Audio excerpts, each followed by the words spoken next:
नमस्कार, मैं विशाखा ठाकुर। स्वागत है आप सभी का 3.0 टीवी में। वेब 3 से जुड़ी खबरें लेकर हाजिर हैं हम। तो आइए रुक करते हैं पहली खबर पे। जापानीज ऑटोमोटिव ब्रांड निसान अपने वेब 3 एफर्ट्स को तेज करने वाला लेटेस्ट कार मैन्युफैक्चरर बन गया है, जो यूनाइटेड स्टेट्स में 4 नए वेब 3 रिलेटेड ट्रेडमार्क्स दायर कर रहा है, जबकि इसकी जापान यूनिट मेटावर्स में ऑटो सेल्स के साथ एक्सपेरिमेंट कर रही है। United states patent and trademark office में निसान के मार्च 7 ट्रेडमार्क एप्लीकेशंस के अनुसार नई फाइलिंग में इसके इन्फिनिटी, निस्मो और निसान ब्रांड शामिल हैं। यूएसपीटीओ को फाइलिंग से पता चलता है कि निसान की virtual clothes, cars, headgear, trading cards, toys, tickets और एनएफटी ट्रेडिंग और मिंटिंग के लिए एनएफटी मार्केटप्लेस बनाने की योजना है। कंपनी ने मेटावर्स एडवर्टाइजिंग सर्विसेज और अन्य एंटरटेनमेंट सर्विसेज की योजनाओं की भी आउटलाइन तैयार की है, जिसमें online video, images, art work, tickets, audio, sounds, music और ट्रेडिंग कार्ड्स शामिल हैं। साथ ही एक वेबसाइट भी है जिसमें निसान के प्रस्तावित एनएफटीज के बारे में सब कुछ जानकारी है। फाइलिंग के अनुसार डिजिटल वॉलेट के रूप में इस्तेमाल के लिए नॉन डाउनलोडेबल कंप्यूटर सॉफ्टवेयर के इरादे भी हैं। आगे बढ़ते हैं दूसरी खबर की ओर। साउथ कोरिया के मिनिस्ट्री ऑफ साइंस और आईसीटी ने देश में मेटावर्स पहल चलाने के लिए डेडिकेटेड फंड में इन्वेस्टमेंट्स की घोषणा की। ऑफिशियल अनाउंसमेंट के अनुसार साउथ कोरियन गवर्नमेंट ने मेटावर्स डेवलपमेंट के लिए 40 बिलियन से ज़्यादा कोरियन वॉन का फंड बनाने के लिए 24 बिलियन कोरियन वॉन का इन्वेस्टमेंट किया है। मेटावर्स फंड की मदद से साउथ कोरिया मेटावर्स इकोसिस्टम में कई फर्म्स के मर्जर्स और एक्विजिशंस को सपोर्ट करेगा। गवर्नमेंट ने फंड में इन्वेस्ट करने के कारण के रूप में मेटावर्स में मेजर टेक कंपनीज की बढ़ती इंटरेस्ट का हवाला दिया। सरकार इस बात से सहमत है कि अंडरलाइंग इन्वेस्टमेंट रिस्क को देखते हुए लोकल प्लेयर्स के लिए प्राइवेट इन्वेस्टमेंट के जरिए कैपिटल जुटाना मुश्किल है।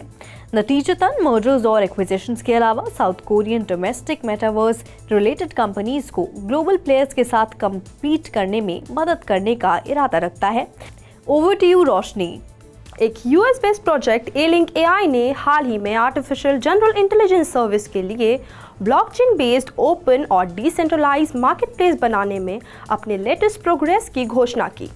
ए-लिंक एआई का प्लेटफॉर्म किसी को भी इंटरनेट कनेक्शन के रिक्वेस्ट के साथ एजीआई से संबंधित सर्विस प्रोवाइड करने की अनुमति देता है। इसके मॉडल की एक्यूरेसी और परफॉर्मेंस को बेहतर बनाने के लिए cutting edge machine learning techniques और यूजर पार्टिसिपेशन का उपयोग करता है। प्रोजेक्ट ने हाल ही के महीनों में अपने नए मोबाइल ऐप के साथ महत्वपूर्ण प्रगति की है।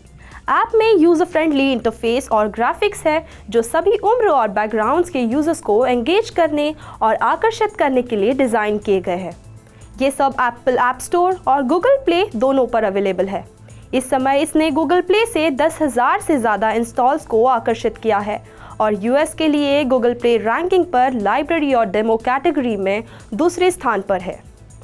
ऐप में ए-लिंक चैट भी शामिल है, जो एक चैट बेस्ड असिस्टेंट है जिसने यूजर्स के जीवन को आसान और अधिक कुशल बनाने के लिए डिज़ाइन किया गया है। पावरफुल एलएलएमएस का लाभ उठाते हुए ए-लिंक चैट यूजर्स के क्वेरीज और रिक्वेस्ट के लिए बेहद सटीक और समय पर रिस्पॉन्स देता है।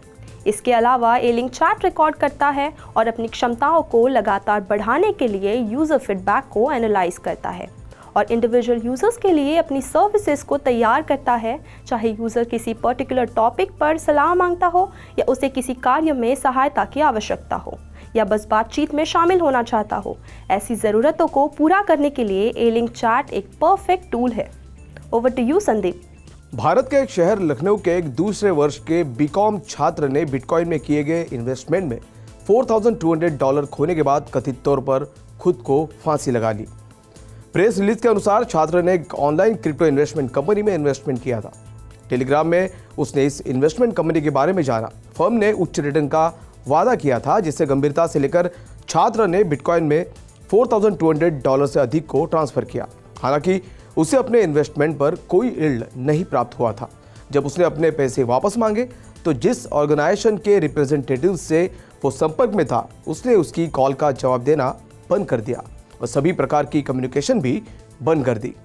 छात्र ने कथित धोखाधड़ी के बाद डिप्रेशन में आकर आखिरकार अपने जीवन को समाप्त करने का निर्णय लिया। पुलिस अधिकारी संतोष कुमार आर्य ने कहा कि प्रारंभिक जांच से पता चला है कि इन्वेस्टमेंट कंपनी जेन्युइन थी। उन्होंने कहा कि अगर छात्र के परिवार ने शिकायत दर्ज की है तो लॉ इन्फोर्समेंट एजेंसीज मामले की पर्याप्त जांच करेगी।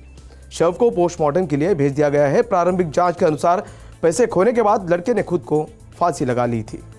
अब बढ़ते अगली खबर की ओर।